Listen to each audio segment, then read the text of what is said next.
All right, so multi-factor authentication, let's start here on portal.azure.com.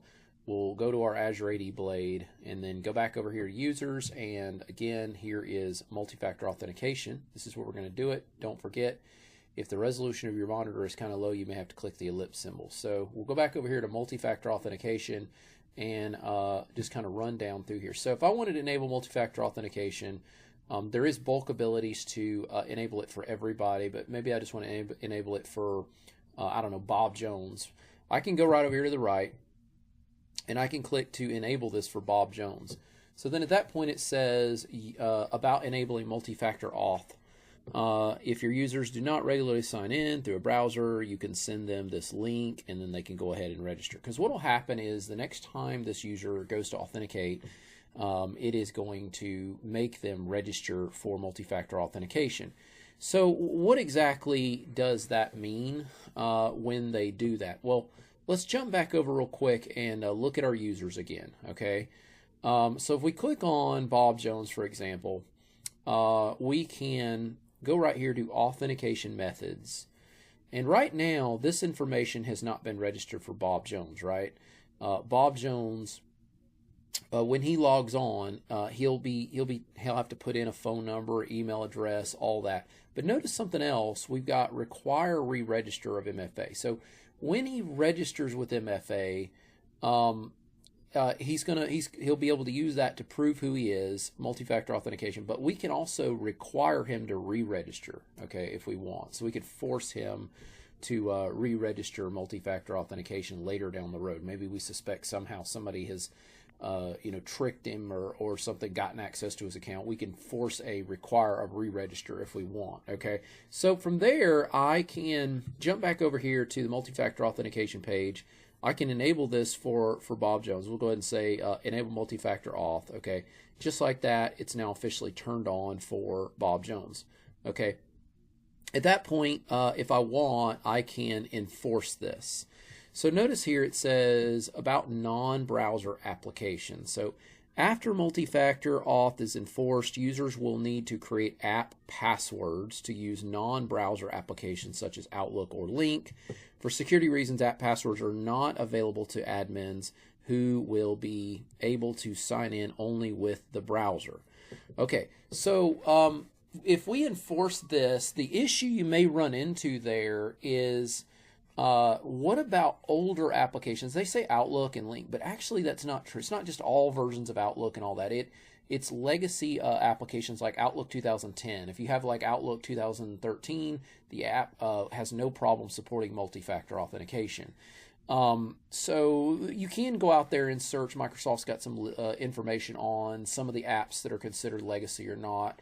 The problem is, obviously, if you force multi-factor authentication and a user's using an older app like that, they just won't be able to log on, and that's obviously a bad thing. Some of your legacy applications just don't support multi-factor authentication with Microsoft. So this is going to be a workaround for you, okay?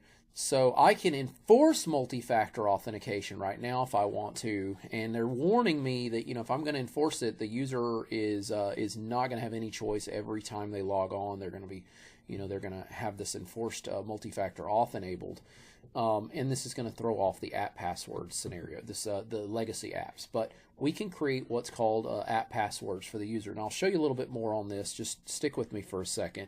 I'm going to click enforced, okay, and so we've enforced that. For Bob Jones. We've also got manage user settings. Manage user settings says require selected users to provide contact methods again. So I could go ahead and check that if I wanted the user, when they log back on the next time, they're going to have to provide all their contact info again. I've got delete all existing app passwords. Okay, so again, an app password is going to involve when the user logs on, they can create an app password that will basically be able to bypass multi-factor auth for legacy applications like Outlook 2012, okay? That's basically what that's going to do for you. If you want to delete those so the user has to create a new one, it'll let them create a new one upon their next sign-in. And then restore multi-factor authentication on all remembered devices. So if I want any device that's previously used multi-factor authentication with this, it'll restore that multi-factor information for all the remember devices, and at that point multi-factor auth will still work with those. Okay, so I could save that if I want. I can come right here now. This is what I really want to show you. Come right here to where it says service settings and click on service settings here. Okay, now at that point you're going to notice it says app passwords. Okay, so you're basically saying allow users to create app passwords to sign into non-browser apps. So that's your legacy applications I was just talking about. They do have a learn more you can click on that, and it's going to provide you with some more information on it. But if you actually go out there and you search in a search engine like Google, MFA app passwords, they have an article that gives you a little bit more information on all this. So I've got configure app passwords for Azure multi-factor. So you can check that article out if you want. But a couple things here. Okay, so number one, they mention here's just like what I was telling you, the Outlook, the Office 2010 products like Outlook 2010, all that. They tell you that modern applications are fine, right? Office 2013, all that's good.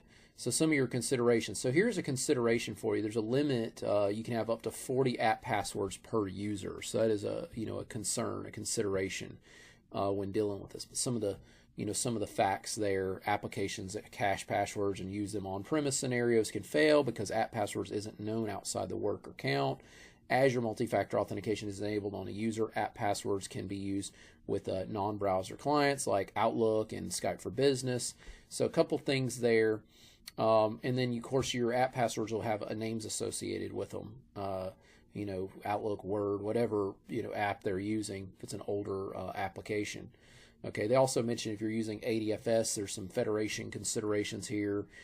App passwords can be supported, but there's some configuration here that would have to be set up. Now, as far as users using it, you're going to enable it right where we are right here. You're going to allow it right here. Okay, and they tell you that. But when your users are logging on, they tell you right here too, user completes their initial setup for Azure multi-factor authentication, that's when they're going to have that option to create a app password. So we could allow that if we want right here, or we could say do not allow it. Of course, keep in mind the legacy applications would not be able to authenticate at that point. Another thing we've got here is we've got skip multi-factor authentication for requests from federated users if we want. We can do trusted IPs, and we can just basically put in IP addresses of where somebody might be authenticating.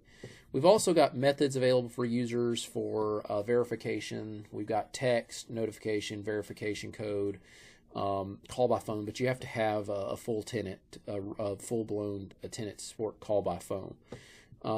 Not a trial tenant. Then remember multi-factor authentication on trusted devices. So trusted devices, once a device is authenticated, it can become a trusted device. And it says allow users to remember multi-factor authentication on devices they trust between 1 and 365 days. So number of days users can trust device, that defaults to 90. Okay. They also warn you here. They say, or not warn you, but they provide a note.